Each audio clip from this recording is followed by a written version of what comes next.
Bien, en este caso, pues vamos a empezar con un grupo muy especial de seres vivos que son las plantas. Tienen un origen muy importante y muy crucial para el desarrollo de una atmósfera que en lugar de que fuera reductora, pues fuera oxidante, ¿no? Este es el caso de la aparición de las plantas, de un proceso muy especial que ellas realizan que se conoce como fotosíntesis.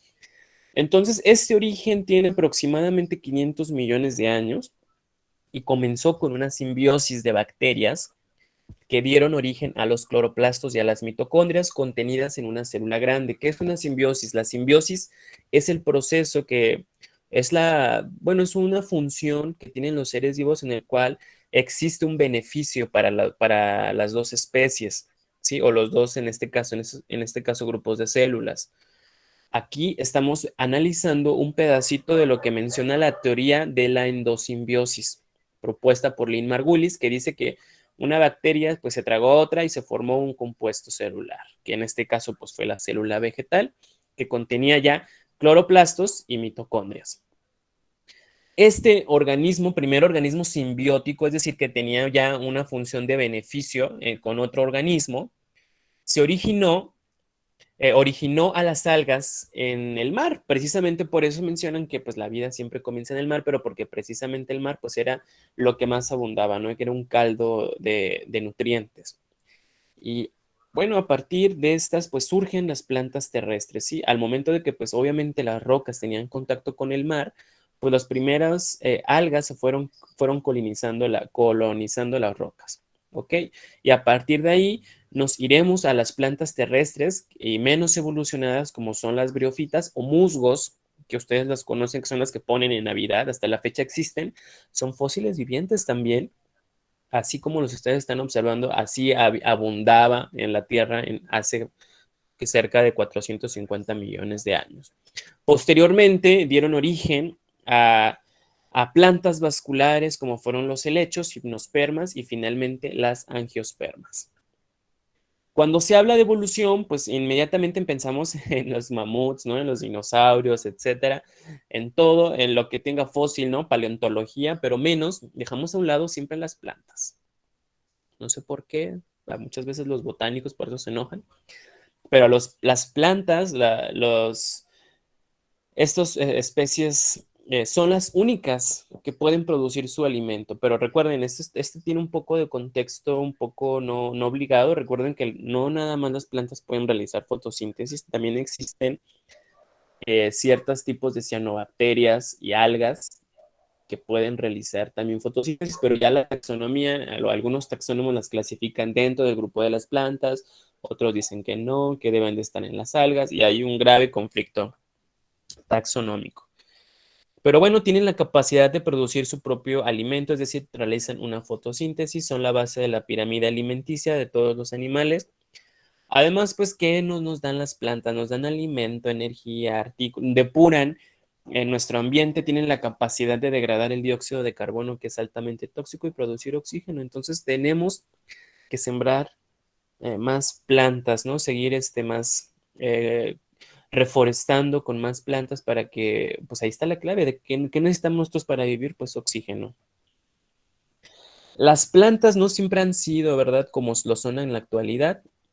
Como todas las especies han evolucionado, pero han desarrollado estructuras muy marcadas y que han sido estudiadas ya por biólogos, y son estas, así como son las partes del cuerpo, así como el humano tiene una pierna, ojos, cerebro, etcétera, pues las plantas tienen raíces, tallos, hojas, flores, frutos y semillas.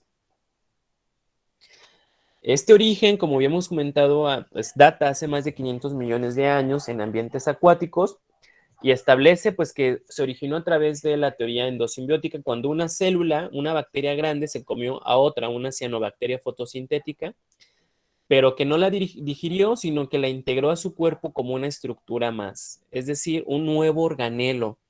Y así pues se creó una nueva relación benéfica que se llamó simbiosis. Estos nuevos organelos se convirtieron en cloroplastos, que son los que podemos observar en la imagen y que tienen la capacidad de captar la energía solar y convertirla en energía. Este momento, pues en este momento es la célula compuesta se convierte en una alga verde, que en un principio fueron unicelulares, pero después se convirtieron en multicelulares y se fueron agregando y formando colonias, como en el caso del Volvox. Estas últimas tienen un cuerpo simple, ¿verdad? Con pocos organelos diferenciados. Se reproducen asexualmente de varias formas y también de forma sexual, produciendo esporas y siempre son acuáticas. No las vamos a encontrar en otro espacio que no sea en medios acuáticos. Estamos hablando anteriormente 500 millones de años, después vienen hace 485 millones de años, las algas verdes conquistan la Tierra y se convierten en las primeras plantas terrestres que se llaman briófitas o musgos, ¿no? Que son plantas que ustedes las pueden ver ahorita, ya viene la época en el cual van a encontrar musgos por donde sea, ¿no? En los mercados, etcétera, y ustedes los van a ocupar para adornar su nacimiento. Pero muchas briófitas se extinguieron, las actuales pues habitan los bosques húmedos y pues tienen que estar donde hay agua, aproximadamente miden 5 centímetros de alto, ya que no tienen un tejido vascular como las plantas más evolucionadas. ¿Cuál es el tejido vascular? El tejido vascular está compuesto de xilema y floema, que son estructuras que van a ayudar al intercambio de nutrientes en la planta. Algunas son laminares con forma de hígado y otros se desarrollaron un eje principal con pequeñas estructuras semejantes a las hojas y en otras células en formas de raíz, que son los rizoides y folodios, que son las partes de los musgos, como lo podemos observar aquí. Aquí está compuesto por un gametofito y un esporofito. Aquí están los filodios y aquí están los filamentos o esporangios. Igual aquí podemos tener otra imagen. Vean, aquí están las esporas que se van a liberar. Aquí están los rizoides, que es donde van a estar fijados a los troncos o a las rocas. Y estos rizoides, pues, son un antecesor a las raíces que conocemos en las plantas. O en la madera, ¿no? Un tronco de madera no se puede ver cuando tengan la oportunidad de ir a un bosque. Así es como las van a ver. Así, estos son las estructuras de reproducción. Estos palitos que pueden observar. Aunque pues las brufitas son terrestres, necesitan especialmente lugares donde llueva mucho y exista humedad, ya sean cerca de ríos o lagos. Además, esto les va a ayudar a que sus espermatozoides flagelados, ¿no? Estos los que producen estas esporas, les ayude a dispersarse, ¿no? Por todo este medio, para dispersarse a llegar a otras plantas u otras especies y poder fecundarlas, ¿no? Y poder formar un nuevo ser. Entonces, con el paso de millones de años, pues en un grupo de briofitas aparecieron los primeros trazos de un sistema vascular, es decir, un gilema y un floema, y que concluyó con la formación de hojas verdaderas y esto dio origen a los helechos. ¿Sí? ¿Quién no tiene helechos en la casa de su abuelita, en su propia casa, este tipo de helechos? O en la carretera luego pasan y podemos ver en los puentes peatonales. Son muy resistentes y ahí están los helechos. Los helechos evolucionaron y se diversificaron en muchos tamaños, ¿no? En la época de los dinosaurios, bueno, antes de los dinosaurios, en aquellas, cuando todo era 100% verde, pues habían unos helechos gigantes, ¿no? Y empezaron a formarse los primeros bosques. Aquí ya se empezaron a formar sus órganos como tal y se empezaron a crear los arbustos y los árboles, es decir, ya un sistema vascular más desarrollado. Su ciclo de vida, ¿verdad? Sigue siendo similar al de las briófitas, solamente que aquí hay un paso a la evolución. ¿Qué quiere decir esto? Que un grupo antiguo extinto se encontró en un grupo extinto ya de helechos que contenían las primeras semillas, ¿sí? Los helechos con semillas, aquí están, estas allá unadas, ahí un poco más abajito de la hojita que le daba protección. Entonces, encontraron que tenían ya semillas que más tarde pues daría un paso al origen de las gimnospermas. ¿Cuáles son las gimnospermas? Pues son plantas con conos. Ahí tenemos a los pinos, araucarias, cícadas muy famosas ahorita por la época de invierno y que únicamente por su distribución se encuentran en partes altas, es decir, donde hace mucho frío, porque las plantas con flores son se distribuyen a lugares donde pues llueve mucho y sobre todo pues hay calor, que es el Ecuador, ¿sí? El Ecuador de la Tierra. Entonces es muy complejo ya la morfología de los gimnospermas. Aquí podemos encontrar un sistema vascular ya bien desarrollado con la capacidad de transportar agua y nutrientes, que en este caso pues es xilema y floema. Y además tienen la capacidad también de producir madera, ¿no? Una estructura que les va a dar protección. ¿Qué es lo que los caracteriza? ¿Qué caracteriza a las gimnospermas? Que pues las estructuras reproductoras están contenidos en conos o estróbilos, que son los que ahorita en estas épocas de Navidad, bueno, en las épocas de Navidad se llevan mucho, las extraen de los bosques y se las llevan, y porque precisamente aquí lo que se están llevando, pues no es la parte reproductora. Y esto trae muchos problemas porque en algunas veces se los llevan a otro estado o incluso a otro país y pueden ser especies invasoras. A diferencia de las angiospermas, que son las plantas con flores, ¿sí? Que están más modificadas y son más desarrolladas. Y bueno, las plantas tienen la capacidad de poder tener los dos tipos de reproducción, tanto sexual como asexual. Las primeras gimnospermas y algunos fósiles vivientes, Jingo o cícadas, pues todavía tienen espermatozoides flagelados.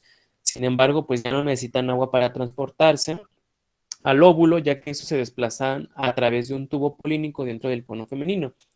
¿En dónde podemos encontrar, en este caso de los pinos? Bueno, los pinos tienen aquí los conos, los estróbilos, tienen unas estructuras que se llaman eláteres, que se van a desprender cuando hace viento y se las van a llevar para poder realizar la fecundación. Bueno, aquí están los jingos, eso es en jingo, muy bonito. Los jingos sí tienen una morfología muy bien diferenciada, las plantas que tienen conos femeninos y las plantas que tienen estos las estructuras femeninas y masculinas, o sea, están separadas. Y es necesario, pues, que para que exista variabilidad, pues, que existan jingos con diferentes estructuras. Y aquí están las cícadas, también una estructura, pues, un fósil viviente, si los que tengan la capacidad de verlos en sus comunidades o algo, pues, están viendo unas estructuras hace millones. La polinización en las gimnospermas se va a llevar a cabo a través de nemofilia. ¿Qué quiere decir esto? Pues va a ser aire, viento y se va a llevar el polen, ¿no? Hacia los conos femeninos y se va a producir la fecundación.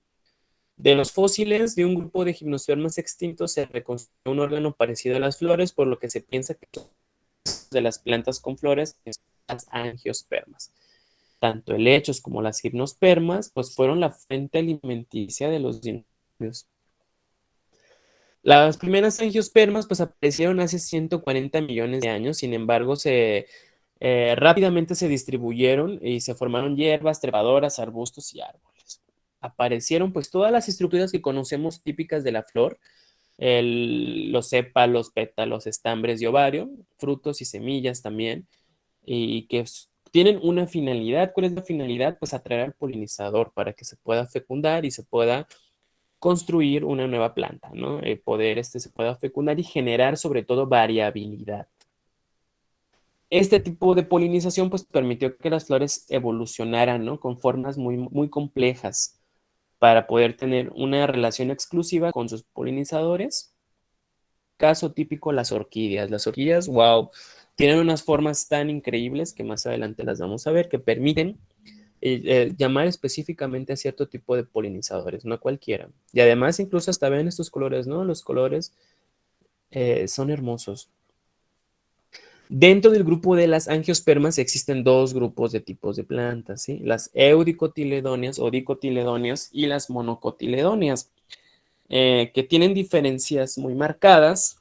Por ejemplo, que al momento de que inicia su formación, pues las dicotiledóneas tienen dos cotiledones, que es lo que ustedes podemos observar aquí en la imagen.